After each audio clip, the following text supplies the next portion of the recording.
Hello class, my name is Chris Marshall and today I'm presenting on cigarette market failure in Delaware, United States. So now for a brief overview of the market failure. As we all know, cigarettes are extremely addictive and cigarette consumption in my home state has more than doubled in the last 20 years. Cigarettes are a demerit good and thus are not healthy for the people that consume them. They have many harmful toxins. Cigarettes are not good for society as a whole because secondhand smoke has been proven to be terribly harmful for non-smoking bystanders. So, as to why the market has failed in this case and a demerit good has been oversupplied is because tobacco companies have actually targeted low-income individuals in my home state of Delaware, which prompts them to go out and buy the cigarettes. And also because the overall addictive nature of cigarettes has made them extremely price inelastic, as people are still willing to buy the product with a small increase in its price, mainly caused by the government imposing a small tax.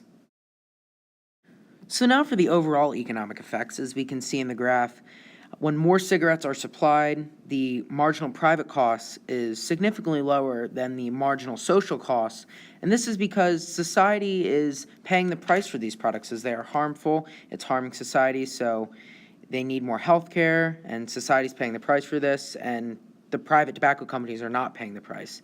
This, as we can see in the shaded region of the graph, is creating welfare loss. So now for the overall impact on the community. Yes, as we know, cigarettes are extremely dangerous for any community, but even more so for the community I live in. I live in a small beach resort town, Rehoboth Beach, Delaware, where families vacation to every year. As we can see, this is actually a picture of Rehoboth Beach, where the beach is absolutely packed with tourists, and so is the boardwalk. So when somebody smokes, the secondhand smoke spreads not only to one or two people, but it can be 10 or 15 people. And when families vacation here, they bring their kids. So not only are the adults exposed to the secondhand smoke, but also the kids, which makes it even worse. So Delaware's government has taken action in the past and has imposed state taxes on cigarettes. Due to this, Delaware's adult smoking rate has fallen from 19.7% to 17.4% in the last 5 years. Still seeing this is not enough, Delaware Governor John Carney has proposed for the tax to be raised an additional $1 for the overall tax on a 20-pack of cigarettes be raised from $1.60 to $2.60 per pack. However, Delaware legislators have compromised to a 50-cent increase for now, bringing the total tax to $2.10 per pack. And the Center for Disease Control has recommended that Delaware spend $13 million on tobacco prevention programs.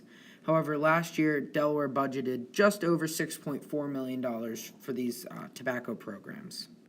The Delaware community has also taken action and has now imposed smoking bans on every single beach in Delaware. And now on the boardwalks, there are designated smoking areas out of the way of the general public. This reduces the secondhand smoke exposure to the large crowds, and especially the kids, and it also lowers the marginal social cost, as society isn't being as badly affected as it's not being exposed to that close-quarter secondhand smoke. So have the measures been successful? I would say yes, to some extent. Again, the smoking rate in Delaware has dropped for the past few years, but it's still not low enough, as Delaware's smoking rate is still the 25th highest in the country. Out of 50 states, we're dead in the middle. This is why the government continues to increase taxes to discourage smoking. Smoking bans on the beaches have proven to be successful, but something the Delaware government could do is spend a little bit more money on the tobacco prevention programs, as currently they spend 49% of what the CDC recommends on their tobacco prevention programs.